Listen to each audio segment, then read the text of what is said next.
Wagner का जोश बहुत हाई था। वो मॉस्को पर कब्जा करना चाहते थे। आखिर वैगनर की इतनी हिम्मत कैसे हुई? क्या उसके पीछे कोई ऐसी ताकत, बड़ी साजिश रच रही है जिसके टारगेट पर व्लादिमीर पुतिन है? इस बात का जवाब पुतिन भी जानना चाहते हैं।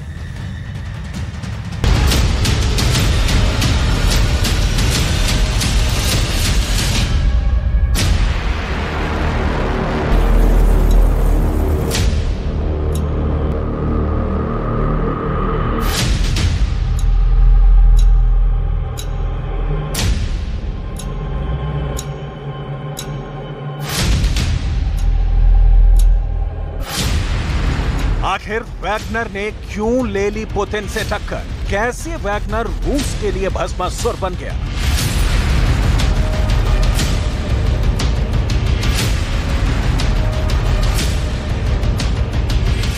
चौबीस जून 2023 ये ऐसी तारीख है जब रूस ही नहीं, पूरी दुनिया को इस खबर ने चौंका कर रख दिया कि पुतिन का खासम खास वैगनर चीफ अब मॉस्को पर अटैक करने जा रहा है। वैगनर के इस आत्मविश्वास के पीछे कौन कहा जाएगा?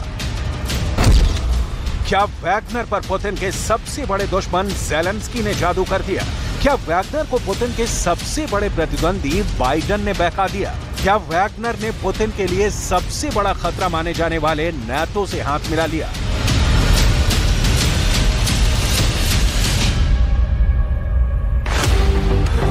पूरी दुनिया में वैगनर के भाग जाने या उसके विद्रोही हो जाने वाले मूड के बहुत से मतलब निकाले जा रहे हैं। क्रेमलिन में भी पता लगाया जा रहा है कि बखमूद जीतने वाला वैगनर चीफ येवगेनी प्रिगोजिन अचानक रूस का दुश्मन क्यों बन गया? आखिर सच क्या है? कैसे वैगनर के लड़ाकों में इतनी ताकत आ गई? कैसे उसकी लीडरशिप अपने देश के खिलाफ खड़ी हो गई?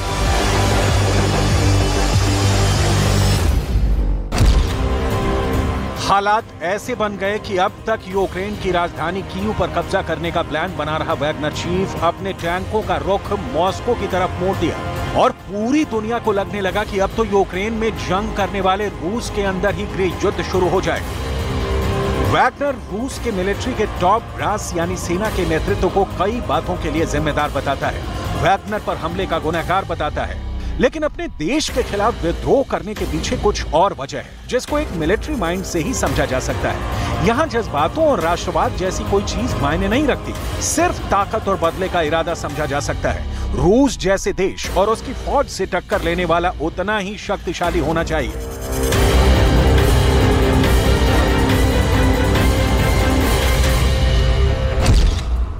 तो सवाल है कि वैगनर की ताकत क्या है, उसके हथियार क्या है, उसके मददगार कौन है?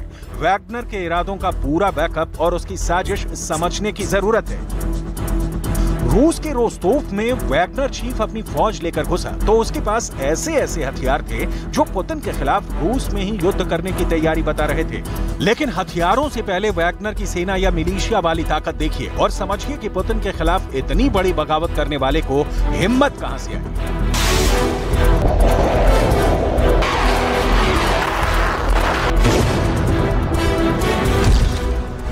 अमेरिका दावा करता है कि वैगनर के पास 50,000 से ज्यादा सैनिक हैं। इनमें 40,000 से ज्यादा आपराधिक छवि वाले लड़ाके हैं जो कभी जेल में थे और फिर वैगनर के झंडे के तहत आकर यूक्रेन में युद्ध करने के लिए राजी हो गए। अमेरिका से आई कई रिपोर्ट बताती हैं कि वैगनर के इस फोर्स में से 10,000 सैनिक यूक्रेन में मारे जा चुके हैं, जबकि 20,000 घायल हैं। यानी अब बचे हुए 20 से 25,000 सैनिक जिनको मॉस्को पर चढ़ाई करने का ऑर्डर येवगेनी प्रिगोजिन से मिला और वो क्रेमलिन की तरफ कूच करने लगे।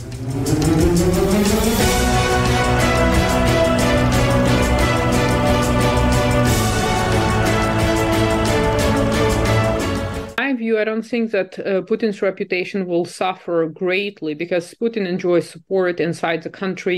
And yesterday, it has become clear when some of the armed forces refused to join the Wagner group, so Wagner's so-called rebellion. And I think in terms of resolving the situation, it didn't come to big bloodshed. So Putin knew exactly which buttons to push, and he managed to sort the situation behind the scenes and let everything blow over. So I don't think that his rule will be undermined through this one incident. ऐसी force का मुकाबला Putin के लिए करना कोई मुश्किल बात नहीं। पुतिन के पास सेना में 10 लाख से ज्यादा फोर्स है। हालांकि इसमें से 3 लाख सैनिक ही यूक्रेन के युद्ध में उतारे गए हैं। लेकिन अपने ही देश के लड़ाकों से युद्ध करने का मतलब है कि पुतिन को भी बड़ा नुकसान उठाने के लिए तैयार रहना होगा। अब वैगनर को यही लगा कि उसकी फोर्स पुतिन के लिए परेशानी बन सकती है, पुतिन को झुकने पर मजबूर कर सकती है, क्योंकि रूस की फौज तो पहले ही एक युद्ध लड़ रही है और मॉस्को में अगर लड़ाई हुई तो पुतिन का पूरा रॉ, परमाणु बम वाला गुरूर और नेटो को एक बयान से हिला देने वाली ताकत पूरी हिल सकती है। Important thing is that the failures of Russia's war in Ukraine are reverberating increasingly within Russia itself and beginning to create instability and uncertainty and division at home. Wagner की फौज में रूस के रिटायर्ड सैनिक भी हैं, लेकिन इसमें कई और देशों के पूर्व सैनिक भी हैं जिनकी उम्र 55 वर्ष तक है। ये सब एक किलिंग मशीन की तरह है जो वैगनर के एक ऑर्डर पर खून बहाने के लिए तैयार हो जाते हैं। मुमकिन है कि इनमें कई बहुत अच्छे लड़ाके ना हो या उनको वैसी ट्रेनिंग ना मिली हो जैसे रूस के सैनिकों के पास है, लेकिन उन्होंने वैगनर चीफ येवगेनी पिरोगजिन के आदेश पर बखमूत जैसा मोर्चा अपने दम पर जीत कर दिखाया है। वहां वैगनर के कई लड़ाके मारे गए, लेकिन वैगनर ने बखमूत पर 90% तक कब्जा कर लिया था और यूक्रेन की फौज को वहां बहुत बुरी हार का सामना करना पड़ा है। Думаю, що на бойові дії це вплине, тому що ми знаємо, що, наприклад, Бахмутський напрямок в більшості тримали саме вагнерівці, і вони були такими небезпечними для наших військ. Можливо, зараз якісь сили Вагнеру відкинуться, і там буде просто звичайна армія РФ, а вони, як ми знаємо, не такі холоднокровні, їх, можливо, легше розбити. बखमूत की जंग पूरे यूक्रेन का सबसे खतरनाक युद्ध बताया जाता है, जहां आज भी मौत मंडरा रही है, आज भी जाने जा रही हैं और पूरा शहर अब लाशों वाला खंडहर बन चुका है। सवाल है कि वैगनर के पास कौन कौन से हथियार हैं, जिसकी वजह से इस मिलिशिया के पास ऐसी ताकत आ गई। दिन की फौज से युद्ध को वैगनर चीफ तैयार हो गया।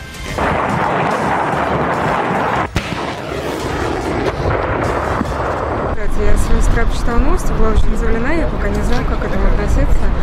Но в любом случае очень печально, что это происходит, и жалко наших выпускников.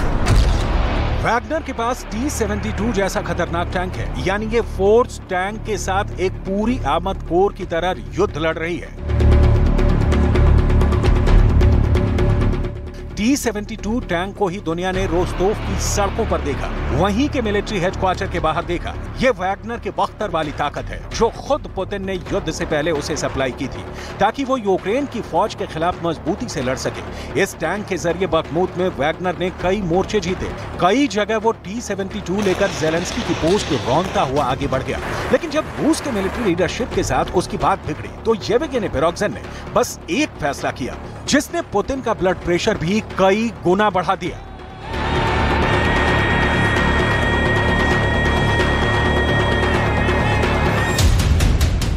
वैगनर ने T-72 की गन कीव से हटाकर मॉस्को की तरफ मोड़ दी और पुतिन को खुलेआम चैलेंज किया कि अब मॉस्को फतह करना उसका लक्ष्य है।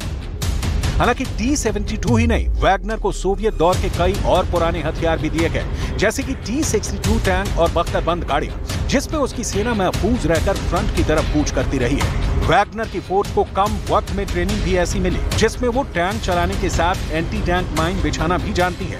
वैगनर इसलिए भी घातक बन गया क्योंकि उसके पास ऐसे हथियार रहे जो दुश्मन की वायुसेना को भी मार गिरा सकते हैं। वैगनर के पास एयर डिफेंस मिसाइल भी है। उसके पास SA-22 पंसीर जैसे एयर डिफेंस सिस्टम है जो दुश्मन के नीचे उड़ने वाले विमानों और हेलीकॉप्टर्स को टारगेट कर सकते हैं। ये ऐसे हथियार हैं जो कई जगह रूस की फोर्स को भी नहीं दिए गए क्योंकि वैगनर को इनकी जरूरत पहले पड़ी।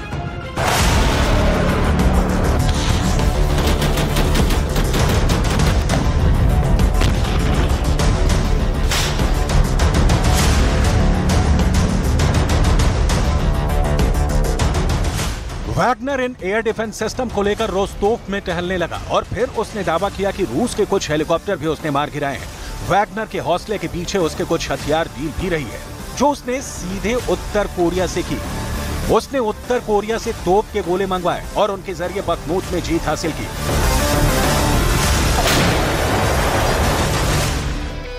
वैगनर को शिकायत रही है कि रूस की फौज से उसे हथियार कम मिलने लगे थे। यही वजह है कि उसने सीधे उत्तर कोरिया से हथियारों का सौदा किया।